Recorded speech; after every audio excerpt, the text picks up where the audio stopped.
যেভাবে আইপ্যাকের ঘটনাটা ঘটেছে রাজ্যে, সেই জায়গায় দাঁড়িয়ে কতগুলো প্রশ্ন ইতিমধ্যেই উঠে আসছে যে যদি পরবর্তী শুনানি, আমরা জানি যে ফেব্রুয়ারি মাসের 3 তারিখ পরবর্তী শুনানির দিন ধার্য করা হয়েছে।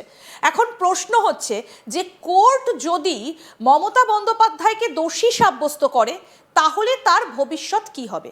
আমরা এই বিষয়টা নিয়ে কথা বলবো। আমাদের সঙ্গে রয়েছেন বিশিষ্ট আইনজীবী বিবেকানন্দ সিনহা রয়। বিবেকানন্দ বাবু, আপনাকে স্বাগত জানাই আজ তাক বাংলায়। আমরা সবাই জানি যে গতকাল সুপ্রিম কোর্টের তরফ থেকে কি নির্দেশ দেওয়া হয়েছে এই আইপ্যাকের কেসে ইডি যে আবেদন করেছিল। আমি আপনার কাছ থেকে কতগুলো বিষয় একটু জানতে চাইব। সেটা হচ্ছে যে সামনেই তো এ রাজ্যে বিধানসভা ভোট রয়েছে, সেই জায়গায় দাঁড়িয়ে কোর্ট যদি মমতা বন্দ্যোপাধ্যায়কে দোষী সাব্যস্ত করে, মানে সুপ্রিম কোর্ট, তাহলে তিনি কি ভোটে দাঁড়াতে পারবেন? একদমই না। দোষী সাব্যস্ত করার অনেক জায়গা আছে। তার কারণ হচ্ছে, আমার স্বল্প জ্ঞানে যতটুকু বুঝি, মানে আইন প্রফেশনে, যে যখনই উনি ওথ নিয়েছেন, ওথের যে ওথ যখন নিয়েছেন, মানে শপথ, ওই শপথের মধ্যে সবকিছুই বলা আছে উনি কি কি করতে পারবেন, কি কি করতে পারবেন না। উনি একজন সিটিং সিএম হয়ে এই জিনিসটা যেটা করেছেন, উনি একদম পুরো, মানে বিশেষ করে আর আপনার,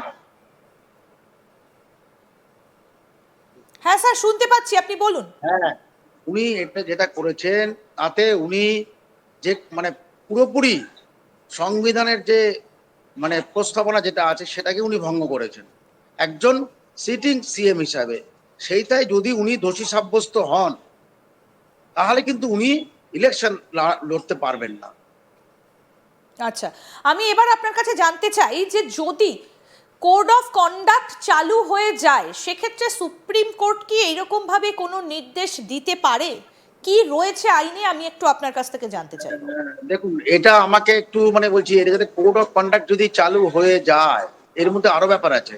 কোড অফ কন্ডাক্ট চালু হয়ে গেল, নমিনেশন ফাইল হয়ে গেল, হ্যাঁ, সেক্ষেত্রে সেক্ষেত্রে কিছু কিছু প্রশ্ন অ্যারাইজ করতে পারে, সেটা এখনো পর্যন্ত বলা যাচ্ছে না।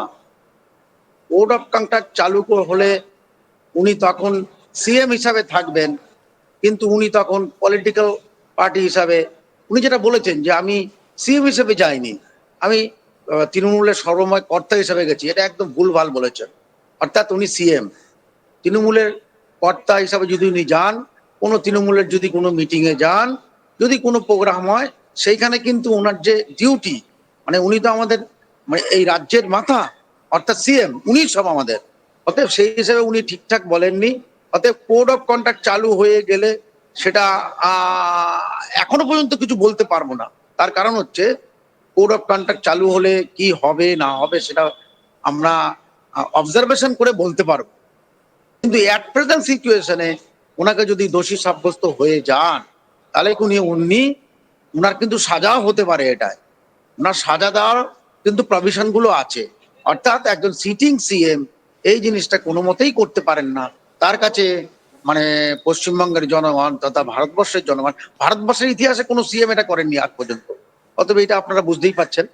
সেই হিসাবে বিবেকানন্দ বাবু, একটু যদি পরিষ্কার করে বলেন যে মমতা বন্দ্যোপাধ্যায় তিনি তো বলছেন যে তিনি মুখ্যমন্ত্রী হিসেবে সেদিন সেখানে যাননি, তিনি দলের সুপ্রিমো হিসেবে সেখানে তিনি গিয়েছিলেন, সুতরাং না, দলের না, না, সুপ্রিমোর দলের না, না, বিষয় তো। না, উনি সেটা বললেও দেখুন, উনি, ইডি একটা স্বাধীন সংস্থা, ইডি একটা স্বাধীন সংস্থা যেটা ফিনান্স ডিপার্টমেন্টের আন্ডারে আছে। অতএব স্বাধীন, প্রত্যেকটা আমাদের যে সংবিধানের যে প্রস্তাবনা অনুযায়ী প্রত্যেকটা আমাদের জুডিশিয়ারি, অ্যাডমিনিস্ট্রেশন এবং প্রত্যেকটা আলাদা আলাদা ডিউটি পালন করবে। সেখানে ইডি স্বাধীনভাবে সেখানে রেড করতে গেছেন, নিশ্চয়ই তার কাছে তথ্য কিংবা অনুসন্ধান সবকিছু ছিল। সেইখানে উনি নিজে একজন সিএম হয়ে বাধা দান করতে গেছেন, যে বাধার ফলে হয়তো উনার পলিটিক্যাল কোনো মানে ক্ষতি ছিল। সেই জন্যই তো সেই ইন্টারেস্টেই উনি গেছিলেন। উনি সেখানে কিন্তু কোনো, তার মানে আপনি বলছেন যে উনি পার্সোনালি ব্যক্তিগতভাবে কোথাও গেলেও সেটা দল এবং তার যে চেয়ার সেটাকে একসঙ্গে অ্যাটাচ করা হয় না, অবজেক্ট, এখানে ইডি রেড করতে গিয়েছিল, এটা হচ্ছে আলাদা পার্ট, একটা হ্যাঁ, অটোনোমাস বডি হিসেবে তার আলাদা পার্ট।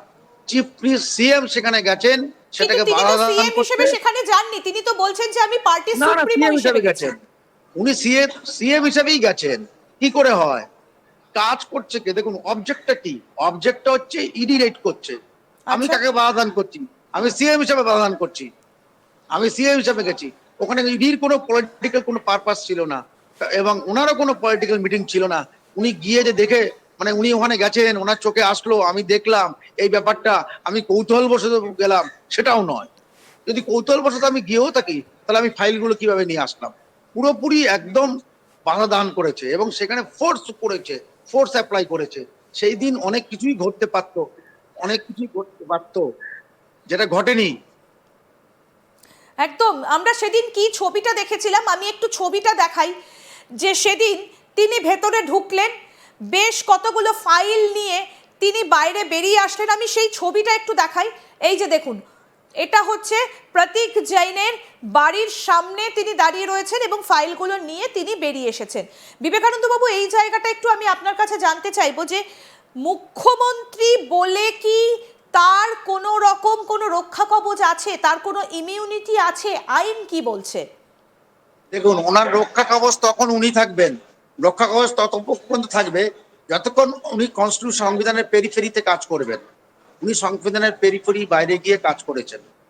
উনি যখনই শপথ নিয়েছেন সেই শপথের অবস্থায় ওনাকে বলা আছে যে কি কি করতে পারবেন, ওই ওয়ার্ডের মধ্যেই বলা আছে। কেন উনি যে কোনো মন্ত্রী শপথ নেয়, যে কোনো গভর্নমেন্ট সার্ভিস হোল্ডারও মানে শপথ নেয়, শপথটাই হচ্ছে আলাদা জিনিস। অর্থাৎ এই শপথে বলা আছে উনি কি করতে পারবেন কি করতে পারবেন না, ওইটুকু ওয়ার্ডের মধ্যে। অতএব সংবিধানের পেরিফেরির মধ্যে থেকেই ওনার কাজ করবেন। উনি কিন্তু সেটা করেননি।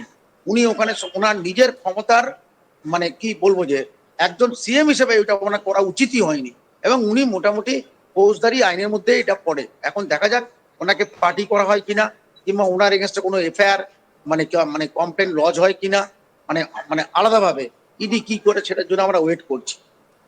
আমি একটু আপনার কাছ থেকে এবার জানতে চাইবো যে দোষী সাব্যস্ত করার অনেকগুলো জায়গা আছে, আপনি বললেন প্রথমেই। কোন কোন উনি দিক? অলরেডি দোষী। হ্যাঁ, দোষী। তাহলে কোন কোন দিক থেকে উনি দোষী এবং তার শাস্তি আইনে কি বলা আছে? এই দেখুন, এক ফার্স্ট হচ্ছে উনি একজন মুখ্যমন্ত্রী হিসাবে ওটাকে বাহাদান করেছেন।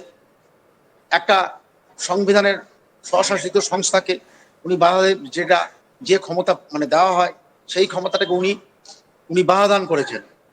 তাহলে তো উনি যদি একজন সিএম হিসেবে বাহাদান করেন তাহলে কোনো এইরকম সংস্থায় যাদের রাষ্ট্রের স্বার্থ রক্ষার্থে যারা কাজ করে তারা তো কোনোদিন কিছু করতে পারবে না।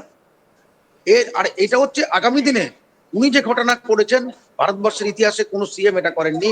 আগামী দিনে কিন্তু ভারতবর্ষের সংবিধানকে উনি যে ধাক্কাটা দিয়েছেন, মানে আরো মানে উনি খারাপ কাজ করার জন্য আরো অনেক